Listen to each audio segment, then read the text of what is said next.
23 funcionarios públicos detenidos en Ecatepec.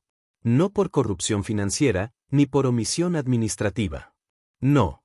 Por desalojar a ancianos, madres solteras y familias enteras sin una sola orden legal.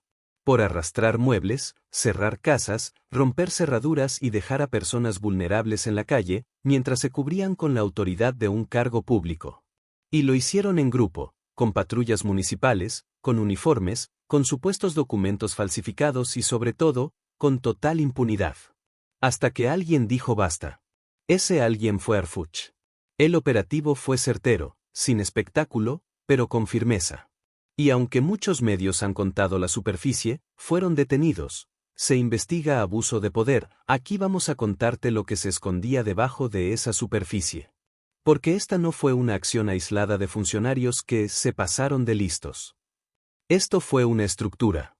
Una red operativa al interior del gobierno local que lucraba con los desalojos, con los juicios amañados, con el silencio de quienes no tenían cómo defenderse. Lo que ocurrió en Ecatepec no solo fue ilegal. Fue cruel. Hay testimonios de adultos mayores sacados de sus viviendas sin previo aviso, mientras agentes del ayuntamiento reían y grababan.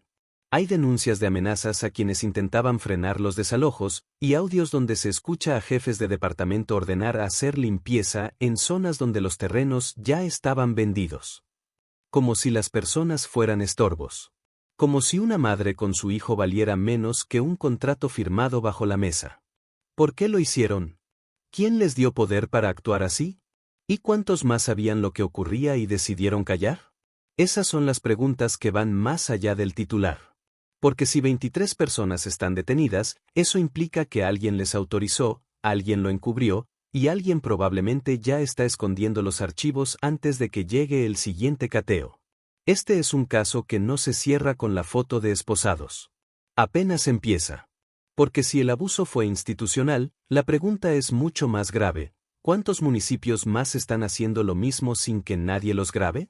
No eran ladrones comunes. No llevaban pasamontañas ni actuaban de noche. Iban con gafete, chaleco, camioneta oficial y un papel en la mano. Un papel que decían era una orden de desalojo, pero que nunca había pasado por un juez. Algunos ni siquiera tenían membrete. Lo que sí tenían era firmeza, impunidad y, sobre todo, un protocolo cuidadosamente diseñado para parecer legal. El esquema funcionaba así. Primero, detectaban propiedades en disputa, casas abandonadas, lotes en zonas populares, viviendas de adultos mayores solos, y luego generaban un expediente interno falso con supuestas quejas vecinales o pagos atrasados inexistentes. Después, miembros del área jurídica del municipio redactaban un documento genérico, lo estampaban con algún sello y lo entregaban a los agentes de recuperación de predios. Ahí entraba en escena el grupo de campo. Funcionarios del área de desarrollo urbano, acompañados por elementos de seguridad pública municipal, llegaban a las viviendas en la madrugada o a mediodía, cuando sabían que la mayoría de las personas no podía reaccionar rápidamente. Tocaban la puerta. Decían que venían por orden del ayuntamiento. Daban 5 minutos. Y empezaba el desalojo. Algunos casos fueron documentados por vecinos. En uno de los videos, se ve a un anciano de más de 80 años sentado en la banqueta con su tanque de oxígeno, mientras 2 empleados cargan su colchón a una camioneta. En otro testimonio, una mujer embarazada relata cómo la sacaron a empujones con su hijo de 5 años. Me dijeron que me fuera, que ya no era mi casa, pero yo tengo los papeles, yo tengo la escritura, repetía entre lágrimas. Las casas eran desocupadas con rapidez y los objetos personales quedaban apilados en la calle. Sin resguardo. Sin inventario. Sin acta. Lo peor es que muchas de estas propiedades terminaban días después siendo vendidas a precios irrisorios a través de intermediarios que usaban documentos falsificados. Un ciclo de abuso disfrazado de procedimiento. Los 23 funcionarios detenidos tenían cargos específicos, 3 eran jefes de departamento, 5 eran auxiliares jurídicos, 6 trabajaban como inspectores de vivienda y el resto como personal operativo. Pero lo interesante no es el número, es la coordinación. Todos sabían lo que hacían. Todos actuaban bajo instrucciones. Y todos compartían información entre sí. De hecho, En uno de los teléfonos decomisados se encontraron capturas de pantalla de conversaciones grupales donde se planificaban los próximos objetivos. Ahí se hablaba de personas débiles, sin abogados, con propiedades grandes. Incluso se etiquetaban zonas con frases como disponible para liberación. Lenguaje frío, técnico, inhumano. Las investigaciones apuntan a que esta red llevaba al menos un año operando. Y que no era la única. Se habla de otras células parecidas en distintos municipios del Estado de México, donde la combinación de pobreza, desinformación y burocracia permisiva permite que este tipo de atropello se repita. El caso de Ecatepec es simplemente el más visible porque alguien, esta vez, decidió actuar. La orden de intervención vino después de que una organización de derechos humanos recibiera múltiples denuncias coincidentes. No fue el gobierno municipal. No fue el Congreso local. Fue una ONG la que presionó hasta que Arfuch y su equipo revisaron los casos. El resto fue rápido, se cruzaron datos, se detectaron patrones y se solicitó intervención directa. Sin notificación previa. Sin margen de maniobra. Cuando los agentes federales llegaron, encontraron en las oficinas del ayuntamiento archivos ocultos, computadoras con contraseñas recién cambiadas y empleados destruyendo documentos. Varios intentaron escapar. 2 de ellos fueron detenidos en la azotea, intentando pasar al edificio de al lado. Uno llevaba consigo una lista con 20 direcciones más que, supuestamente, iban a ser intervenidas esa misma semana. Pero aquí hay un dato aún más grave. En una de las casas desalojadas vivía una mujer que había ganado un juicio contra el propio municipio. Es decir, el desalojo fue una represalia. Una venganza disfrazada de trámite.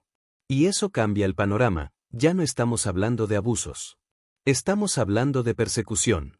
Y eso nos lleva al punto incómodo. Si este operativo se realizó en Ecatepec, ¿cuántos otros municipios están ejecutando limpiezas similares sin que nadie lo sepa? ¿Cuántos más están vendiendo casas ajenas con el respaldo de una credencial de servidor público? Nadie imagina que perderá su casa en pleno día, frente a sus vecinos, sin juicio, sin notificación, sin defensa. Pero eso pasó. Y no una, ni 2 veces. Decenas de veces. En Ecatepec. Y cuando por fin la gente habló, no fue ante el ayuntamiento ni en las oficinas del Ministerio Público. Fue en la calle. Con el teléfono en la mano.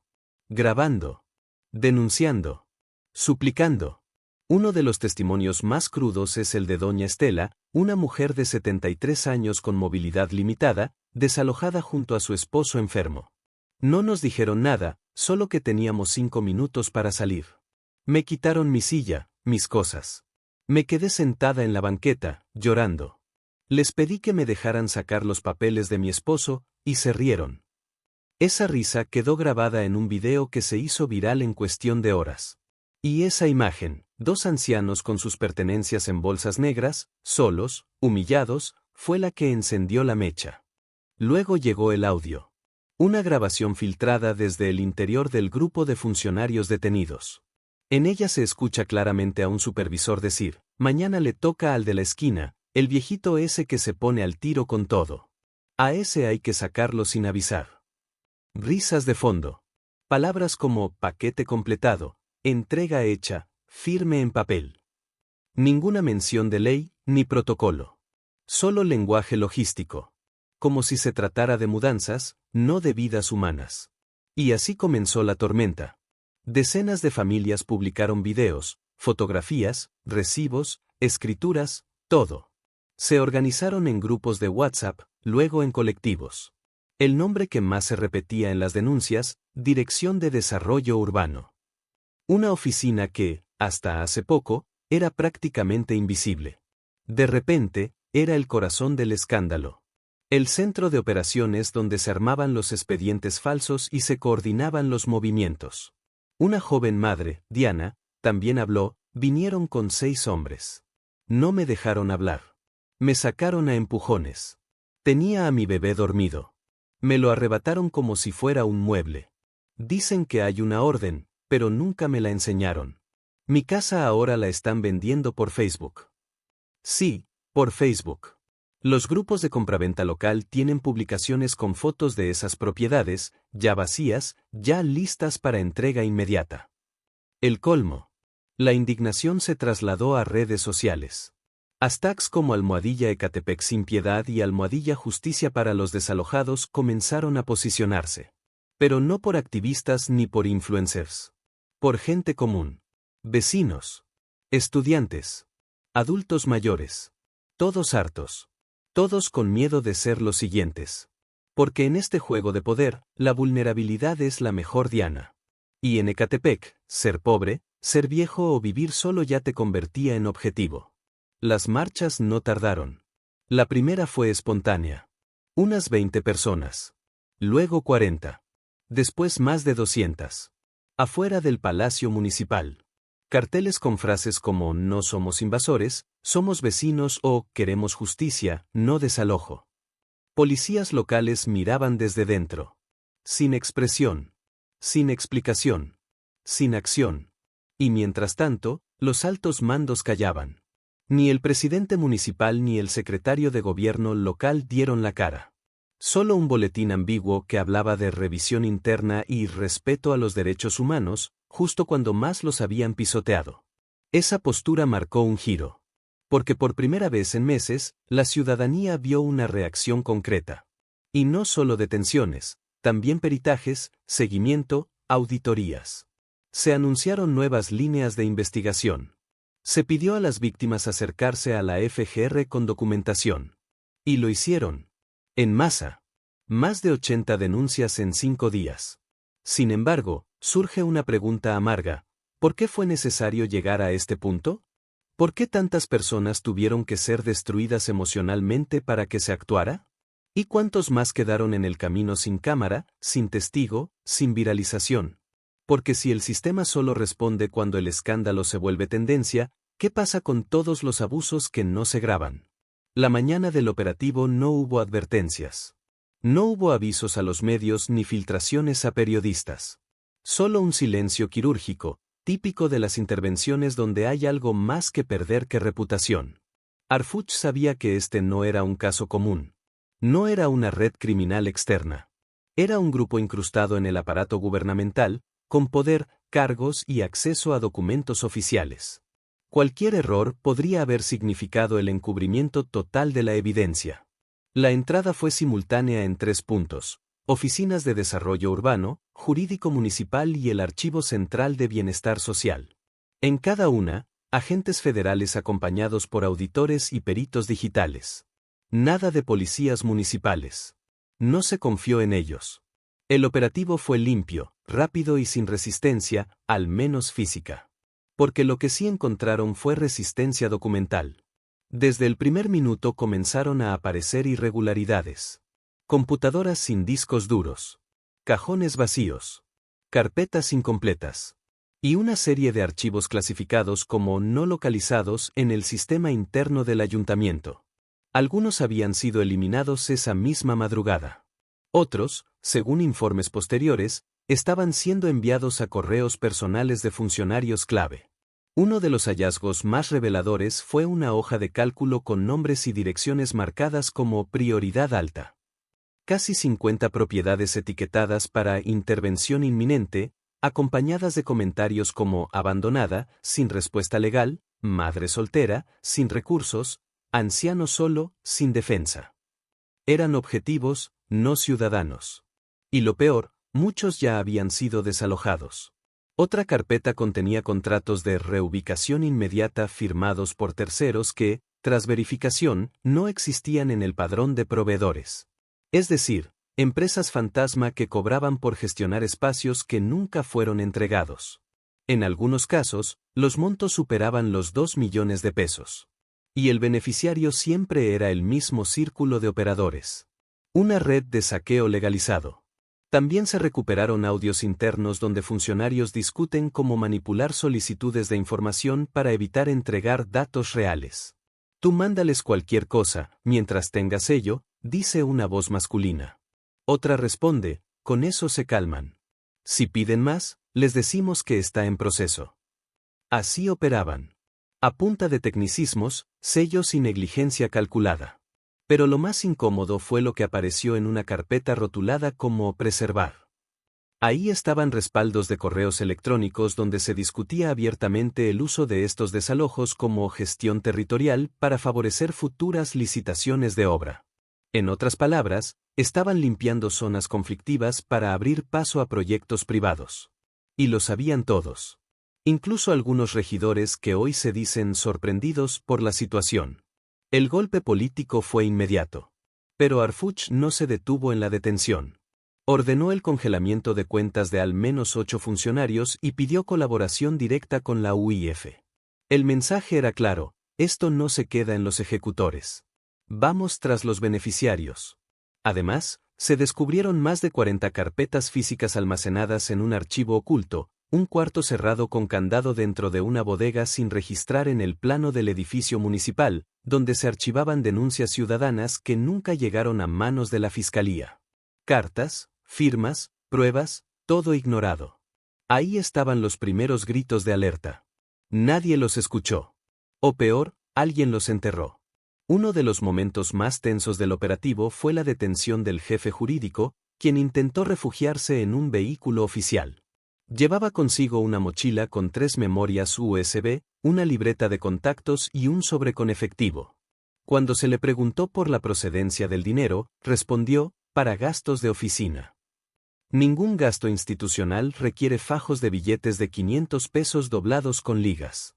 En paralelo, mientras se realizaban los cateos, comenzó a circular un documento interno, filtrado por alguien del propio ayuntamiento, que confirmaba que estos operativos de limpieza social habían sido discutidos en sesiones internas, con la presencia de mandos superiores. La firma de un subsecretario aparecía en al menos 2 de esos reportes. No como responsable directo, pero sí como asistente a las reuniones donde se aprobaban las acciones. No explicó cómo durante más de un año funcionó una red de despojo dentro de su administración sin que él, el máximo responsable, lo notara. Ni siquiera fingió sorpresa.